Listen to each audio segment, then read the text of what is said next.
Você tem programado em Python há algum tempo, criando scripts e resolvendo problemas de forma ágil. Acha que já está dominando a linguagem, não é? Bem, então existem grandes chances de você já ser um Pythonista avançado sem nem perceber. E para tirar a prova disso, eu fiz uma lista de recursos avançados do Python que um sênior com certeza já domina. Mas não se preocupe, porque mesmo que essas coisas sejam novas para você, terá uma excelente lista de coisas para poder estudar e se aprimorar ainda mais nessa linguagem incrível. Então, tudo que eu peço é que você se inscreva aqui no canal e ative as notificações para poder receber todas as novidades que eu trago aqui no Programador Aventureiro. Legal, o primeiro conceito que um sênior já deveria conhecer é entender como funcionam os escopos de um programa. O escopo define a ordem que o interpretador Python procura nomes em um programa, e o Python segue a regra do LEGB, ou seja, ao acessar um nome, ele pode ser uma variável, uma função ou uma classe. O que o interpretador faz é procurar nos escopos local, não local, global e depois o built-in, respeitando essa ordem, é claro. E se isso é novo para você, então eu sugiro você ver o vídeo aqui no canal em que eu explico todos esses conceitos com vários exemplos. Vou deixar o link no primeiro comentário fixado. Já o próximo conceito que você deveria conhecer para ser um mestre do Python é entender o que são e como usar decoradores em suas funções. Um decorador é uma função aninhada que você pode adicionar a outras funções para poder aprimorar ou até mesmo modificar o seu comportamento. Por exemplo, aqui estamos criando um decorador de cache, que lembra o estado de cada argumento que tenha sido passado para uma função. O decorador função estado agora pode ser adicionado a funções com muitos cálculos que podem ser reutilizados nos mesmos argumentos. Um exemplo é a seguinte função recursiva de Fibonacci, que retorna o enésimo número da sequência. Dessa forma, encontramos o gigantesco número 1000 na sequência de Fibonacci em uma fração de segundo, levando apenas 21 segundos para calcular o quadragésimo número. Mas se fôssemos calcular o milésimo sem caching, poderia levar horas. Bom, vimos aqui um exemplo bem claro de otimização de tempo de execução, usando decoradores. Agora, o próximo conceito que você deve dominar para atingir a senioridade é o que vai garantir a otimização de memória e o uso de recursos do seu processador, que são os geradores.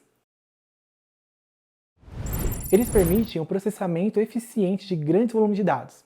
Imagine ter um arquivo de log de 10 GB após o crash aí do seu servidor. Para descobrir o que deu errado, é necessário filtrá-lo de maneira eficiente. Então a pior maneira de fazer isso é tentar ler o log inteiro para a memória do sistema. Como você percorre o log linha por linha, não é necessário ter todos os 10 GB carregados de uma vez, apenas pedaços deles por vez. Por isso, aqui você pode usar geradores para executar essa tarefa consumindo muito menos recursos do processador. Nesse exemplo, definimos um gerador que itera pelas linhas do arquivo da log apenas 1024 linhas de cada vez. Como resultado, o loop for no final é altamente eficiente, pois em cada iteração do loop, apenas 1024 linhas são carregadas para a memória. Outra característica dos geradores é a capacidade de produzir um elemento de cada vez, mesmo fora dos loops, com a função next. Nesse código, estamos definindo uma função extremamente rápida que gera a sequência de Fibonacci. E antes de irmos para o próximo conceito, você sabia que pode aprender muito mais sobre Python com a trilha completa que aborda desde o básico da linguagem até os conceitos mais avançados, como todos esses que estamos vendo aqui nesse vídeo, além de contar com diversos projetos práticos para você pôr no seu portfólio e mais de 700 exercícios para você dominar de vez essa linguagem e se tornar um especialista Python. Para saber mais sobre como essa formação funciona, acesse a plataforma do Programador Aventureiro pelo link da descrição e conheça também os nossos outros cursos. Indo agora para o último conceito de programação que só os especialistas dominam, temos os gerenciadores de contexto.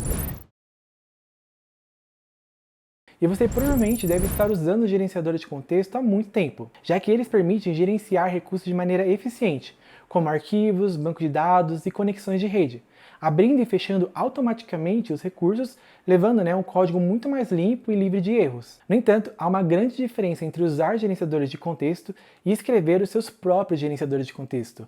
Quando feitos corretamente, eles permitem que você abstraia muito código redundante em cima da sua funcionalidade original.